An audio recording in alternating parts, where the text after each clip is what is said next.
నమస్తే. Welcome to powerful talkies. ఒకటో తేదీ ఒకటో తేదీ వస్తుందంటే చాలు ఆంధ్రప్రదేశ్‌లోని దివ్యాంగులు ఆనందోత్సాహాలతో ఎదురుచూస్తుంటే, తెలంగాణలో ఆ పరిస్థితి పూర్తి భిన్నంగా ఉంది.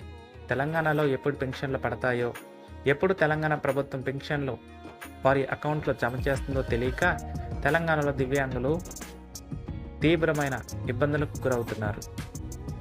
తెలంగాణలో సకాలానికి పెన్షన్లు రాకపోవటం వల్ల తీవ్రమైన ఇబ్బందులకు గురవుతున్నామని, రోజు గడవటం కష్టంగా ఉందని, పెన్షన్ మీద ఆధారపడే తమపై ప్రభుత్వం ఈ విధమైన వివక్ష చూపటం వల్ల తమకు ఎంతో ఇబ్బంది కలుగుతుందని, రోజువారీ ఖర్చులకు కూడా మాకు డబ్బులు ఉండట్లేదంటూ దివ్యాంగులు తీవ్రమైన ఆవేదన వ్యక్తం చేస్తున్నారు. రోజువారీ ఖర్చుల నిమిత్తం ఇచ్చే పెన్షన్ కూడా ఈ విధంగా ఆలస్యం చేస్తే తమ జీవనం ఎలా కొనసాగించాలంటూ వారు ప్రశ్నిస్తున్నారు.